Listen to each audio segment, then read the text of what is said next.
Hello ladies, this is Cam. So today I'm going to show you how you're going to start and open your car when your remote key battery goes flat. Okay, obviously I have opened it already because I'm one-handed, as in I'm not one-handed, but I have to hold the camera with the other hand. Anyway, right, so as you can see this releaser right there, just click it and then slide it that direction and it will come up. Okay, then put this on there. Actually, don't put it in there, put it in your purse. And obviously, as you can see, this blade right there, have to take that out. So if I can do it with my one hand, I managed to do that. Okay, so there you have the blade.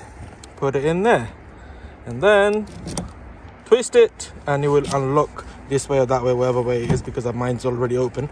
And then that's how you open the car. Don't worry if it goes wee wee wee wee, because that's the alarm. So don't worry, as long as you didn't steal the car from anyone, you should be fine. People didn't know it's your car. Anyway, right, so if you're lucky, if it's got a little bit of battery, you should be able to recognize and you can start it from there. If not, what are you gonna do? That's what you're gonna do. As you can see, this bit there, normally what you do is just twist this bit to start it, right? So as you can see, there is a releaser there, there's a cover, there's a lead for that, so take it off. Okay, right, and then you see this key in here, you can put it inside it. So there you go, put this if it goes in. There you go. Nope, the other way. There you go, there you go. Okay, it went in completely. Okay, so you go inside the car and then what you need to do, just twist the actual key with the key. Basically, before you used to do only that little handle, now do it with the key. If it starts, oh, come on. Okay, there you go. My actual battery was a little bit lower, so it's not actually my car, I'm selling it, by the way. Anyway, so that's how you start it. Yes, yay.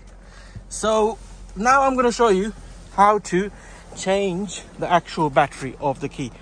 Okay, obviously you can do that again and then take it off. So very easy to do. Get a knife. Actually, don't get a knife, you're going to cut yourself. Okay, right, so get a spoon and you see this bit right there, this little gap, put it in here and lift it, and then the complete thing will be split into two parts basically, and then you'll be able to see the battery. And then you can go to any shop, I don't know, grocery shop, key shop, or whatever shop you can find. You can buy one there about £1, you can change it. And then make sure you put it the same way it was, don't put the other way around. And also, don't take the battery and go to the shop like, oh, can I buy a battery please? By the time you come back, maybe you lose all the programs in the key stored, so you're gonna have to resync it, take it to the main dealer and everything, reprogram it and everything. So take the key with you, and the spoon, by the way, don't forget the spoon, and go to the shop and change the battery. All right, so if this video helped you, saved your life and everything, I know you're going to comment in the comment section below, oh, you just saved your life. Thanks in advance, not a problem. If you like this video, smash that like button, and if you want more of these helpful videos, subscribe to this channel. Have a good night ladies, bye bye.